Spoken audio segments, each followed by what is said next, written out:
Today is the end of my first trip to the state of Palestine. I'm here in Ramallah. It's been a productive day, a long day, which I've met the President, His Excellency Mahmoud Abbas, the Prime Minister, the Minister of Justice, the Minister of Health, the Minister of Prisons. I've had the opportunity to engage with victims and heard their accounts, their suffering, both from Gaza and from the West Bank. Pain is real, the loss is acute, and I really feel it's a privilege to have had this opportunity to speak with them. I've also spoken to Palestinian television and given interviews to the newspapers. And my message has been clear: this is an active investigation. It's an investigation that is a priority for my office, and we're moving forward at pace, with rigour, with determination, and with a insistence that we act not on emotion but on solid evidence. Yesterday I met Israeli survivors, Israeli family members that have endured so much loss, the horrors of hostage taking and the insecurity of the unknown about where they are and what has happened. And today I've also spoken to individuals that have lost their families, loved ones, children, wives, parents in the rubble of Gaza. I have made it crystal clear: the law is not some cosmetic adornment that can be disregarded. It's a fundamental requirement that must be complied with. Schools, hospitals, churches and mosques, dwelling houses are protected and must not be bombed. I've made it clear what the law is in terms of the principles of distinction, precaution and proportionality.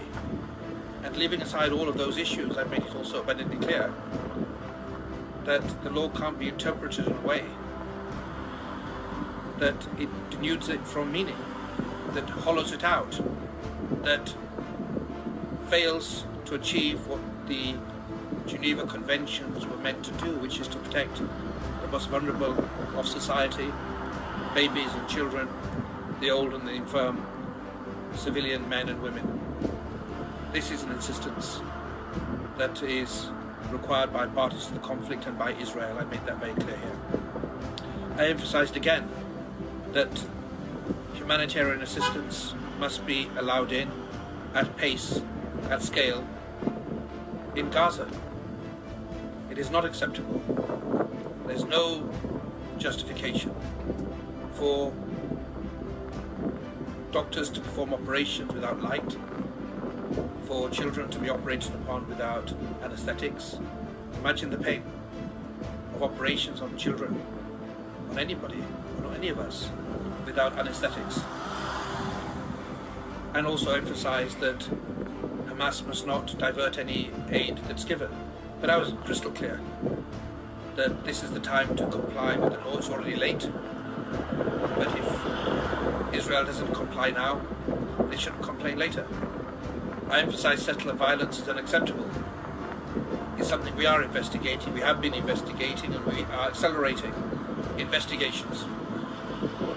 No Israeli settler armed with an ideology and a gun can think it's open season on Palestinians. Israel has a fundamental responsibility as an occupying power, I emphasized, to investigate those crimes, to prosecute those crimes, to prevent their reoccurrence, but to ensure justice. And my office is investigating that to ensure that those rights are also vindicated. I emphasize the commonality of loss between any parent when they've lost a loved one, and that the law must be given effect to at this time.